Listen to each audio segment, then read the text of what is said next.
Good morning, my name's Ray, I'm with Team S.T.E.A.M, and today I'm out behind Flash Industrial Painting getting ready to undertake the very first steps of many steps of taking this 1998 Peterbilt 379 short nose and making it look brand new again. Now this truck has, you know, it's a 1998, it's going to have its share of issues that we need to sort through, of course, and this one has no shortage of those issues. To start with, we need a new hood. This hood needs fenders on both sides, both of them are cracked. And that by itself is nothing. I replace fenders all the time, except for this is the driver's side and the top of the hood here, the top corner. Look how it's mushroomed out and then split. But even that by itself isn't quite enough to want to replace the entire hood. Again, here on the driver's side, look at this. It is broken clean. And now I've got the hood open, and this is the back side of that brake. You can see it's got even this inner brace broken. So that's good and broken. And then look at that damage up there where the lip has been folded down and it's got a big crack. But even that might not be enough to doom this hood.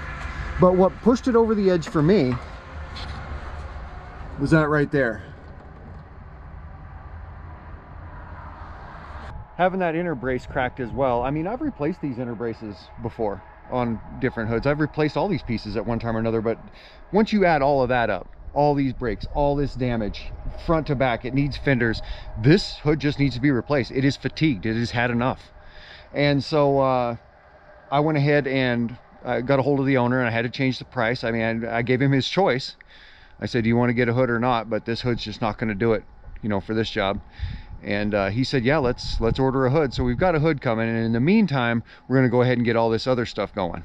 Now the hood I ordered for him is a Jones Performance fiberglass hood, a fiberglass replacement. I always recommend fiberglass replacements. I mean, come on, you put on a expensive aluminum hood, and if you bought it from PACCAR, you probably paid 11-12 grand for it, and which is, by the way, well over twice the cost of the Jones hood. And then you're going down the highway, and 2 weeks after you get it out of the paint shop, and you hit a hailstorm, now you're starting over. All that stuff's all dented again. So, you know, it's worth your time to put fiberglass on. I always replace fenders with fiberglass fenders. If I replace a hood, I try and push hard to do fiberglass, and I've never had an owner turn me down on it, and I've never had an owner come back even years and years later and say, I've had problems with this hood. I've never had that happen. And I've been replacing these hoods for 20 years now. So anyway, one of the next things we're going to do here on this truck then is we're going to remove these wings. First thing I'm going to do is sandblast this chassis, get it all back to shiny bare metal. We're going to be painting the tanks on this one. Like I said, we're getting rid of the wings. It's been hailed out up both sides, or at least up this side for sure. It's got some good size creases and damage in it there. But that damage is serious. You can see where 1, 2, 3 pipes have come off of a trailer, have slid forward and hit this truck. And the owner told me that he's the one that was driving it when it happened, so I have full verification. He said the pipes were covered with frost. He got on a little too hard at a stop sign, and he heard him and felt him hit the sleeper. Well, this brace right here, this row of rivets represents a brace that's behind it. That's been 10. Now, it's bent like this. And these braces, again, these row of rivets represents a brace behind there, and you'll see this easier once we get the wings off and I can actually get in there parallel, but right here is dipped in hard, maybe a full inch. If you stand back and look at the truck, this might be in a full inch compared to the top and the bottom. And that means that once again, you're going to see me getting up in a sleeper, bracing everything up and getting my porta power in there and trying to shove this sleeper back out before we can do our body work, so then the shape of the sleeper looks more original and makes more sense, because right now it's basically caved in. Well, I'm burning daylight, I might as well get to it.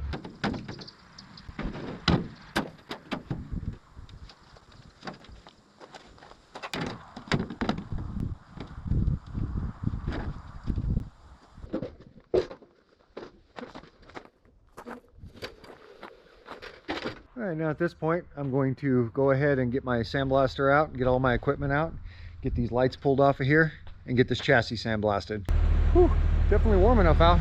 But I did get the chassis sandblasted, so now we can get all this equipment put up get this guy pulled inside so we can get started on it. Okay, so here it is first thing the next morning here, and I got this all sandblasted yesterday. And before we get to ripping and tearing on it too much further, one of the first things I'm gonna have to do is go back outside and do some more sandblasting. Now you remember those utility pole hauling trailers and bunks that I did here a few videos ago. These don't belong to the same owner as those, but this is the same thing. And this is a newly refurbished dolly trailer with the bunks on it, meant to haul utility poles or logs. And all we're going to do, and I did a few of these last year too, all I'm going to do on this one is just sandblast it. I'm going to sandblast it, send it back to them. They do all the painting on their own stuff, and so that's one of the things I'm going to do here this afternoon. Then once I'm done with breaking away to get this done, then I'll get back on that Peterbilt. All right, it's been a few hours. I'm all done blasting this guy. It's about time to get myself cleaned up, get back out in the shop, get back on task. We're just getting all the parts taken off, getting it all masked up, doing the details. Brent and Kittrick are the ones working on this one with me. Going through the motions. All right, I've got a garden cart under there with a pallet on it. And I just have a block on top of that. That block doesn't need to be there. This actually sits on this nice and snug. But I put the block on there because I want the extra slack in all the springs and lines, the cables and the springs, so I can take those out easier. Okay, we're getting some of this masking finished up. Won't be too long, we'll be starting on some prep.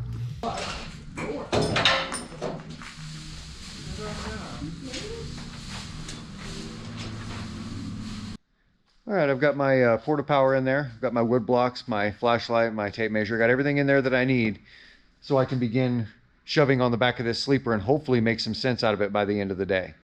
But I do have my work cut out for me. Now, anytime you see anything that I've ever filmed, keep in mind it's filmed through a wide angle, so in other words, almost a fisheye lens. So almost all lines are going to have a bend to them in my filming. So that makes it difficult. But this line right here is, I mean, that right there is shoved in at least an inch. It's bashed in so far, in fact, that you can see a big ripple right there, where this has actually been pulled in like a curtain or like a piece of cloth, and it just put a ripple in it. There's another ripple down here, and then look at this. That's at least 1/8 of an inch wide, at very least. And it just pulled it away from there. I've never even seen that before, and I've been doing this a long time. I mean, here's the spot where the 3 pipes hit it, as you can see. You can easily see. And the one down here. That's gonna be a lot of fun. Getting all this whole area right down in among these rivets. The fact that it hit so hard it actually bent the brace behind it. That's going to be a lot of fun to put back together. So from the top to the bottom of just this side, you see that huge ripple and then all those dents around it. See that? Look how big that ripple is. And then you come down, look at that. Look at the size of that. This is what you expect out of a 90s model truck.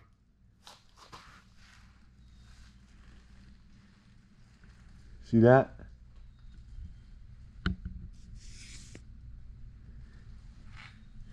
And again, there's a big ripple right here too. It's not as easy to see since we're head on. So yeah, this is a mess. Now here, I've got this string line. I've got it taped up there. I'm just pulling it straight down here. We're putting it against the bottom right there. Right here, we have a good full inch. And now I've got the same string line taped over there. I'll be stringing it right across that line of rivets.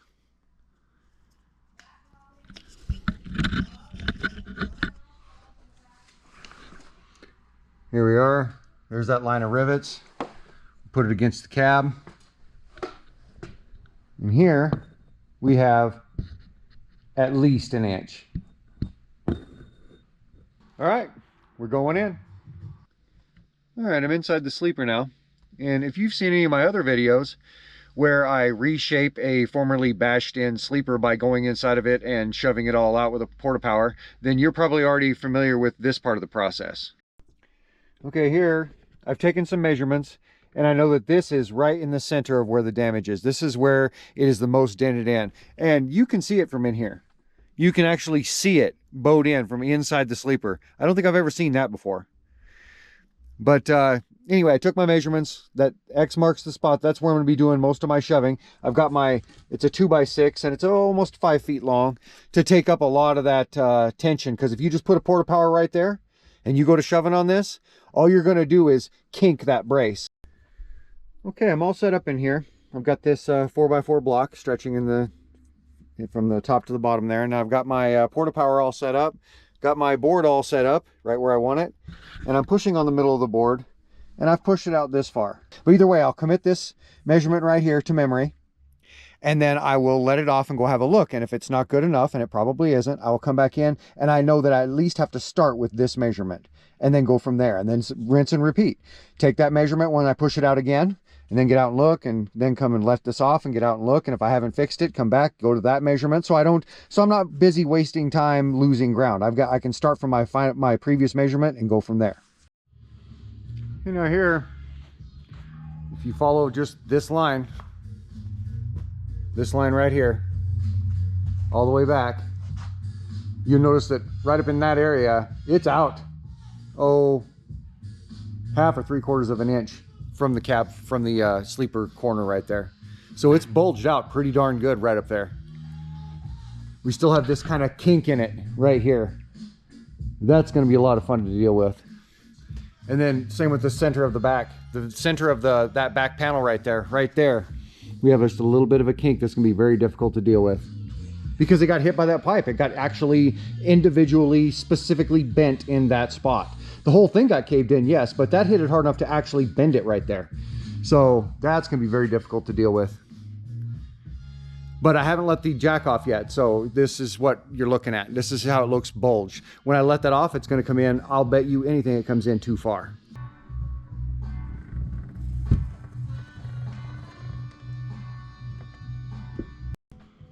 Well, that came out pretty darn nice. That is a whole lot straighter than it was. Now here what I've done is I've taken these two 2x2s. This is just an all-purpose one that leans up against the end of the shop there. You see the wires hanging from it. Normally I will string it between 2 ladders and hang smaller components from it that need paint. That's what this normally does. But right now it's pulling double duty and it's stuck up underneath that rivet. That tape is just there to show me which rivet it was. It's stuck up under that rivet and shimmed into place there. And then I have a shorter one that's right here on the other side and under another rivet, because that's the furthest most out point on that side is where that 2x2 goes into it. That's the point that sticks out the furthest that I don't really want to come out any further. Right here is the point that I don't really want to come out any further. This is pretty darn straight. I'm actually happy with this, but I still need I got a lot of pushing to do in the center, a scary amount. And doing that, I'm probably going to push this out further, and I don't want this out further. So I've got this in here to help stop that from happening. They're just 2x2s, but I mean, I'm not putting world-ending pressure on it anyway. So they'll help. They're both stuffed up under rivets, and they should help keep that edge and that edge from going this way any further at all. And in here, we're getting some scratching done. We're going to be painting the fuel tanks and the air tanks that are underneath the cab. So we're just doing some random sanding and scratching while I get ready to get going on some of this extensive body work. Getting some sanding done.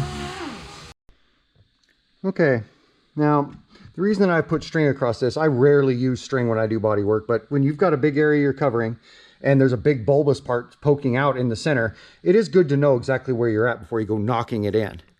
And I took my shrinking hammer and I beat it in right here, all the way around there, just to keep that bulbous part beat back. And it shrunk that metal up enough that that's exactly what it did. When I first put this string on here, this part here was poking out a long ways. We had gaps on either side.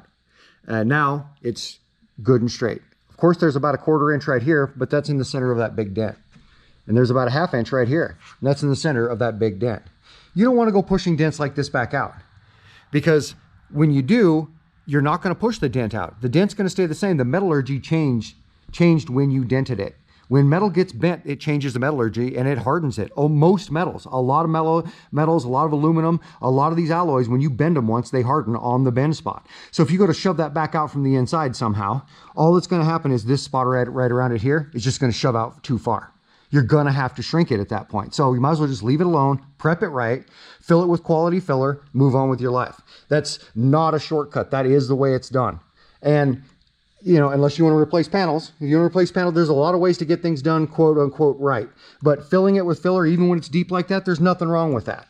It's not going to hurt a thing. It's never going to come back and haunt anybody. If you've prepped it right and you use quality filler, you're good to go. I've done this for a quarter century and I've never had broken or dislodged bodywork ever come back to my shop that I applied. And as you can see here, I've got about 3/4 of the bodywork done on the back. Just have this last panel to do yet. The rest of this is ready for primer. Oh, and here's shop foreman Kevin. Making sure we're doing a good job. Yeah, buddy. And got pretty much all the body work done on the back here. Now I'm going to move down to the side. Got some of it prepped. I'm going to get the big one prepped, and then I'm going to start getting some of this systematically done as I move down the side. I want to get both the sides done today and get the back all finished up here today. Well, I've got these two trucks in the shop. I've got this 07 Kenworth and this 99 Peterbilt here. And I'm trying to decide which one we're going to finish first. We're about as far along on both of them, about the same length into each one of them. So I was trying to decide, and my whole decision is based on whether or not that hood's going to show up. And look what just showed up.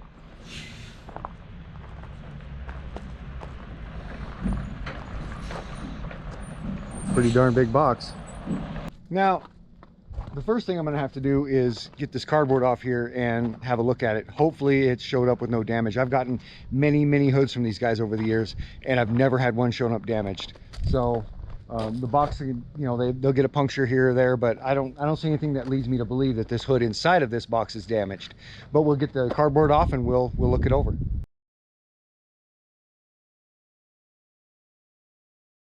All right, now here's what I see every time I open one of these brand new hood boxes. This is the first thing I see every time. This is a short hood. Almost always they're long ones that I order, but this is the first short one I've ever ordered, but same appearance. They show up well crated. Nothing looks like it's busted loose, at least at a glance. None of the hoods I've ever gotten so far have been.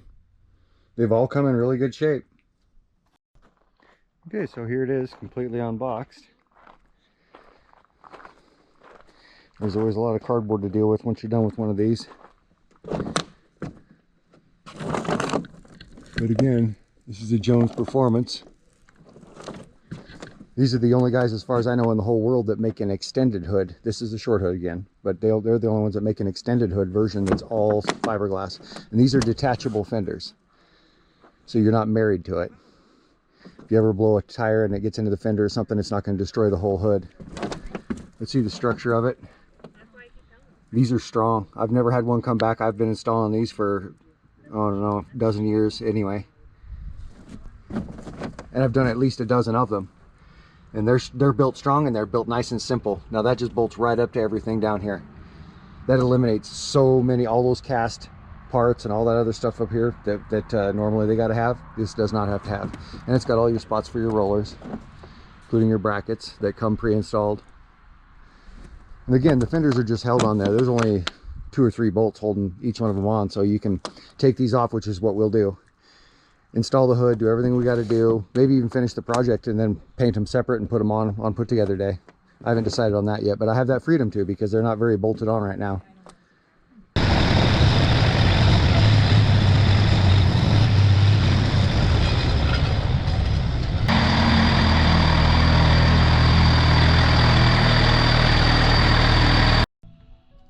Alright, well, for now I've got that other truck pulled outside, that Kenworth, and we pulled this Peterbilt forward. Got the hood over here, got it all ready, so whenever that step comes about, we'll be ready to put the hood on it. Alright, it's been a bit of a haul, but the body work is all finally finished. The sanding's all done, scratching's all done, top to bottom, front to back. Now I'm going to go ahead and put a couple of heavy coats of wet sanding primer on this guy, and then get back at it tomorrow. Alright, well, here it is the next morning. I went ahead and got everything in primer that we need to have in wet sanding primer. Yesterday, the roof caps, sides of the sleeper, the doors, back of the sleeper. And now here today, the big focus is going to be more on the hood itself. Okay, so here's how the end of my shop looks. This is the spot where I always do all the sandblasting, so this is out back. And here's this hood here up on this cart. Now today what we're going to be doing is stripping the headlights off, the rollers out of the inside, and the grill off of it. And we're going to be moving over the rollers and probably the grill as well. Not the headlights just yet. We'll leave those off until the paint job's completely done. But we'll put the grill on this hood here today and mount this hood and adjust it and get it 100% today. 100%. That way, because this truck's going to be striped all the way down the side, remember?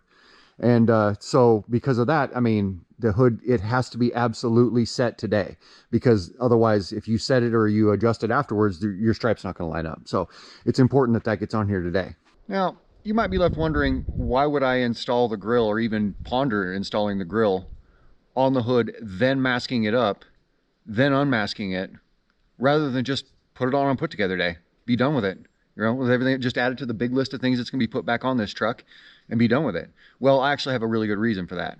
Now, I've been around enough of these replacement hoods over the years, not just the Jones brand, but other brands as well, of fiberglass replacement hoods, and well over a dozen. I've replaced well over a dozen myself, and I've been around others. I've had many trucks show up where the hood shows up on a trailer behind the truck that showed up because the owner already bought the hood and he just wants us to install it and paint it and all that. You know, so there's been times where I've done plenty of hoods that even weren't Jones brand hoods, but I've done at least a dozen Jones hoods over the years. And I can tell you that if you go to install that chrome on put together day, there's a really big chance that you're going to go ahead and gouge up your paint in at least one spot.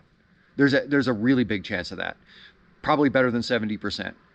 And even though we're not clods, we take our time, and plus we've got an advantage. We know it's going to happen. We know it's going to happen, and yet it still can and often would happen. We've only let it happen once or twice, and then we just learn from it. I mean, it only happened to us once or maybe twice, but I can only remember the one time. And we just went, you know what? We're just going to install the grills first and then mask them up from now on. So what we're going to do today, you might think this is Kevin, but it's not. It's Franklin. Franklin looks a lot like Kevin. Hey, Franklin. But see, he's got the white on his face. And there's Kevin right there. So it's easy to tell them apart when you see them side by side, because Franklin's got more white on him and more white on his face, and Kevin doesn't have any white on his face. But they're both shop foremans. These tuxedo cats are both shop foremans. And make sure that things are ticking around here like they should be. And Franklin was one of them that we adopted. Huh, buddy? Yeah. Now he's risen through the ranks. He's already a shop foreman. Isn't that something?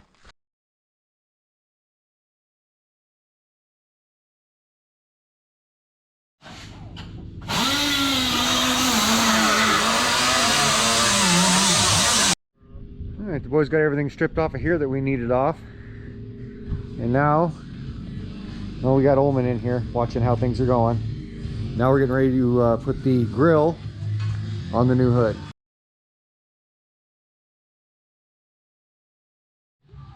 In here, got everything all installed the way we want it for now. And we're getting some masking done on it. Well, we're just getting some more sanding done here. We're not painting the tanks today, but there's going to be overspray getting down on them, so they might as well be sanded.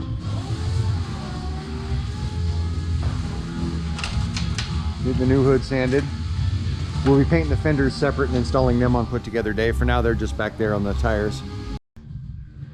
Alright, now at this point, the boys got the hood all completely sanded and scratched. Tidied up all the masking, finished up everything that I needed them to do. I turned them loose, and then I went ahead and spent the rest of the day sanding all of this wet sanding primer, the lower half of it, just from this row of rivets down, all the way around the truck. And at this point, I'm ready to go ahead and get some white primer on this guy.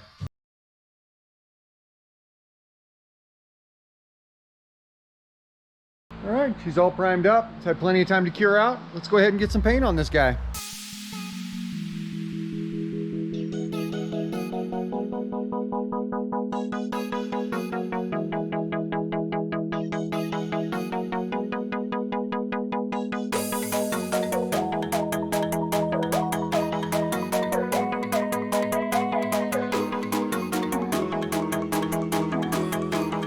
Alright, well, here it is first thing the next morning.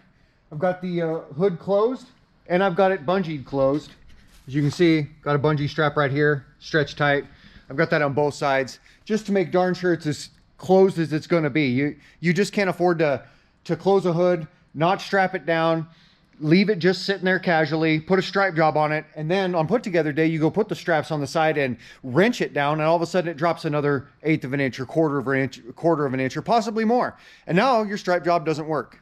Now it, you know, might as well just start over as far as I'm concerned. I like a good straight stripe job, and I like it to be that way no matter what. So that's why we block up the back of the sleeper the minute that the truck is pulled in. And that's why I always wrench these down no matter what. Make sure there's a lot of pressure on them, and before I ever do a stripe job. And so now I'm going to go ahead and take some measurements, start laying out some marks, and see exactly where these stripes are going to go on this truck. So at this point, I've got the driver's side mast in vinyl all the way to the back. There's 3 stripes up here, 1 stripe down here, all the way to the back on the driver's side.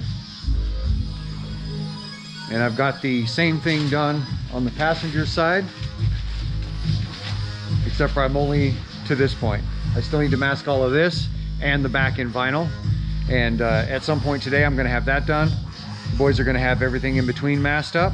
And then I'm gonna have the body work done on that fuel tank on the other side and get that in primer as well.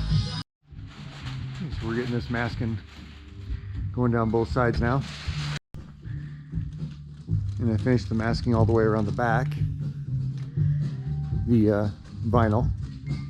And so now I'm going to go ahead and help these guys finish filling all this stuff in. All right, well, got everything all masked up. I turned the boys loose. They've already scratched and sanded and prepped everything that they need to. Everything that's left here is on me. I've got some body work on this fuel tank, quite a few little dents and dings I need to take care of. And then start looking at the other details of this job, and then get everything sanded and scratched and work towards getting some color on it. All right, I got the body work done on the fuel tanks. There was 3 little dings on the other tank and this tank. If I counted all the dents, some of them, like those 3 under there, there's 3 of them, but they run together because they're so big.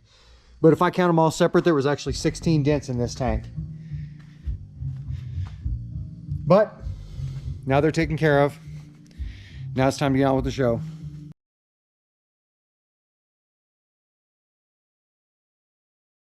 All right, well, here it is bright and early the next morning.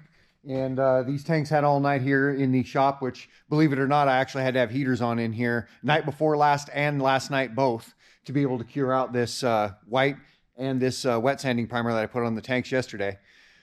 Pretty weird in August.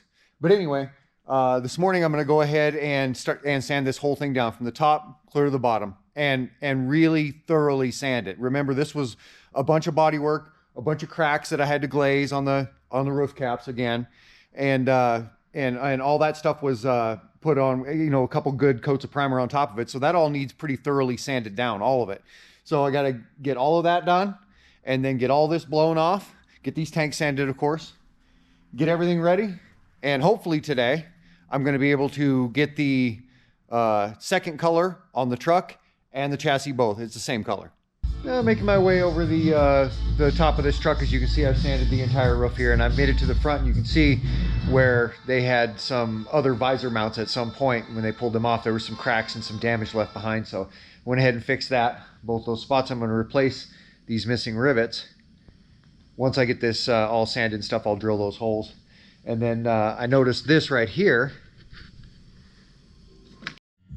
Well, I went ahead and pulled all 4 of them off because they were flexing and cracked above the tops of both of these outside ones. When you pull down on the whole bracket itself, these would just open right up. So I'm going to get my probably 2-inch and probably my 3-inch 24 grit roll-lock discs, and I'm going to go ahead and dish these out, all 8 of these holes, and then fill them at least up to level with fiberglass, so I can grind them flat after that. So it'll be a whole full thickness of brand new fiberglass that I can install all 8 nutserts in. Now that I've prepped that, you can see those cracks a lot better and how many of them there are on the top. Same with that one. You can see just how many cracks there are. That hole is much bigger than I thought it was going to be. Cracks all around it. Cracks all around that. And all I did was prep it with 24 grit, or maybe 36 grit, 2-inch roll-lock disc on a drill. And I dished them out really well. probably more than 2/3 of the way through the material in the center anyway, so I can put a nice big disc in there. And then I'm going to put tape over the top of it, get it up to levels where it feels perfectly level underneath the tape, and then I'll come back later, peel off the tape, prep it all, and then do some body work. Then once that's all done, then I'll go ahead and install nutserts. Well, my game plan today was to get all this sanding finished up and get everything blown off, and then go ahead and hopefully at least get some primer on it. But because this visor deal turned out to be quite a bit bigger than I thought it was going to be, we're going to go ahead and take the time to do it and do it right. And that's going to put me off by probably a day. I'm not saying it's going to take a day to fix this. I'm just saying that's going to put me off on my progress by another full day. But I mean, you can't leave something like this. You shouldn't leave something like this.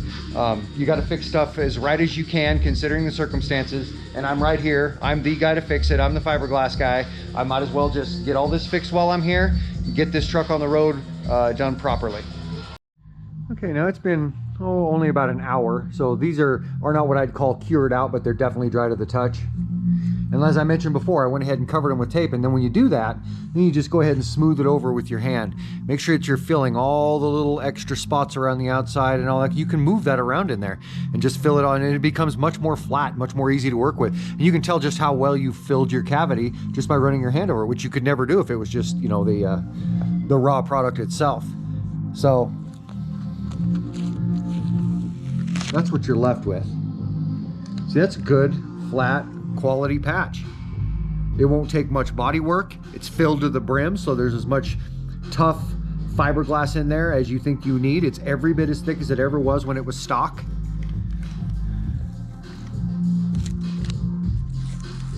Same here. Now this was a good size hole.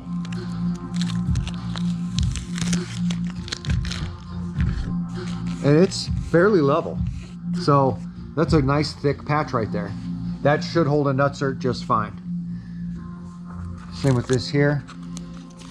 We'll see. Yeah, nice and flat, nice and uniform. It's gonna be easy to work with now. Then I also rebuilt part of this. This was all eaten away by that other hood. That other hood had the top was all bent down into it, and so it had just been rubbing it raw, and it had eaten away quite a bit of it. So I went ahead and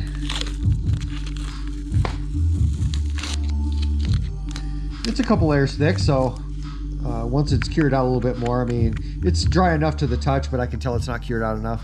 I'll go ahead and tape a line across it and cut right next to the tape, and then this will be the original shape again. All right, now I got my piece of tape on it. Go ahead and take my Sawzall and get that cut off. And just like that, I have a new edge. And here it is with its first coat of body work, unsanded. And here it is, glazed, sanded, and ready for wet sanding primer.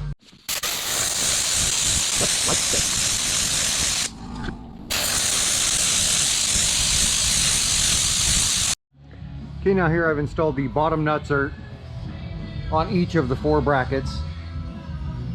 Now I'm going to hold the brackets up there, bolt them in place, bolt the bottom in place, and then mark the top with a marker, and then drill those holes, and then install those nutserts, the 4 top ones there. Now at this point, we've got all the nutserts installed, and we'll go ahead and test fit one and make sure these brackets are going to go ahead and work. And as you can see, it fits nicely. There's no tension between the two. The spacing's perfect. I would never bolt a visor on with Phillips screw head bolts. These are just what I happen to have close by. That's why that happened to be a 1/4 inch thread, and that's why I used them. All right, we got the shop all cleaned out, got it completely blown out. Got the fenders down here at this end of the shop, sitting on a couple ladders. Got those visor brackets right here, all 4 hanging from this ladder. Down here we've got the truck is 100% ready to go. Fully sanded, fully scratched, all fully prepped, blown off, 100% ready to go. So at this point, I'm gonna go ahead and mix up some primer and get some primer on everything you see here.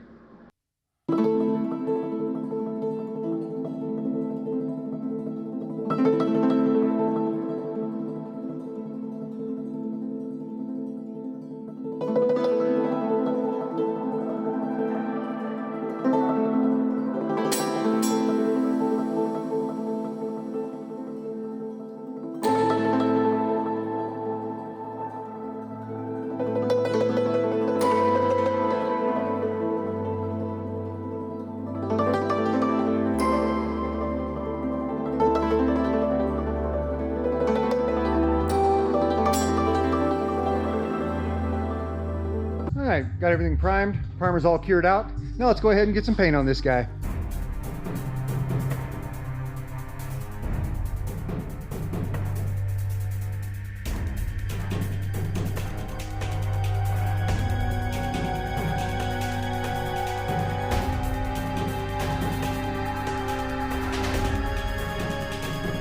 All right, here it is first thing the next morning. I noticed that yesterday when I went to shut my camera off, it was already off, so it must have either overheated or the battery went dead or it got shut off when I moved it somehow. I don't really know. I'm not sure how much footage I got. We'll figure that out in the editing process. But either way, I've come in this morning. I've looked everything over. Looks like it turned out pretty nice. Boys will be here any minute. We're going to go ahead and start carefully unmasking the stripe job because, again, this is a truck that's been painted by somebody else. For all I know, I'll peel up somebody else's paint. Today will be a total nightmare. So we're going to start by unmasking the stripes, and then we're going to go ahead and put it together after that.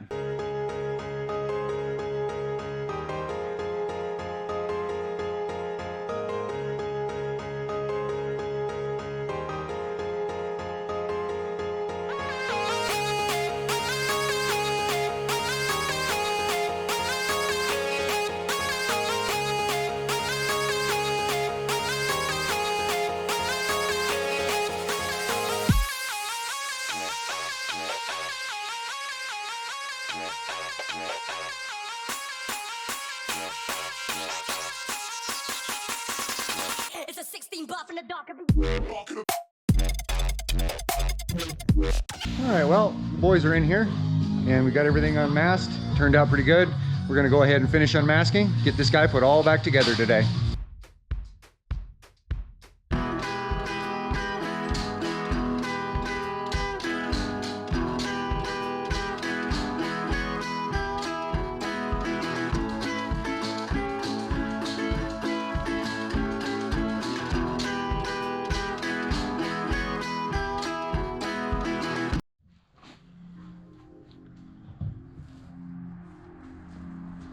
All right, I do believe we have everything back on this truck. Everything's put back together and ready to go. Let's walk around it and have a look. Okay, here we have a 1999 Peterbilt 379 sleeper truck. The big sleeper. And when this truck showed up, this hood, which is now right there in the yard, was completely useless. It was fatigued and just useless in many ways. So we put a brand new hood on it with brand new detachable fiberglass fenders. This is a full fiberglass hood made by Jones. Plenty of dents up the sides.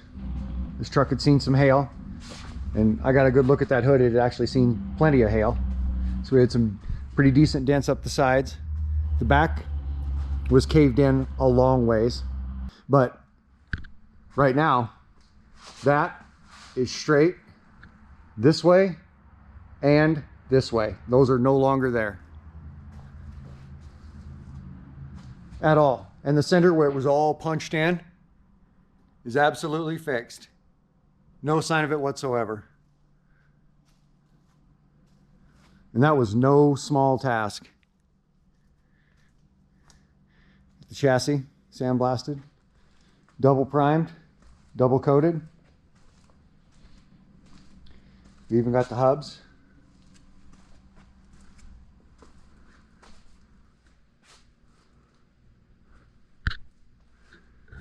Got good gloss on it. Good shine. He sent me specific paint numbers, so I did this one in Nason. This is not a PPG finish. This is Nason, which is owned by Axalta, which is the same company that also owns Imron and has for years. I mean, Imron and Nason have gone hand in hand for years. Axalta's owned them for a few years, less than 10 probably.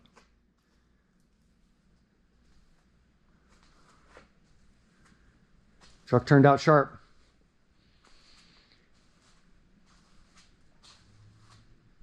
And now he is more than likely quite ready for this thing to get back out and earning some money. And there she is leaving. Just headed back to about 3 hours away from here. Hey, if you like this video, you should take the time to hit the like button. That's going to help me grow this channel. And if you want to see more of what goes on around here, come check me out at Facebook at Flash Industrial Painting. And if you want to see more videos like this, or domestic auto body, or gardening, or art, or any of the many things we do around here, you might as well just take the time to hit the subscribe button while you're at it, because you know, we always got something going on. We'll see you guys around.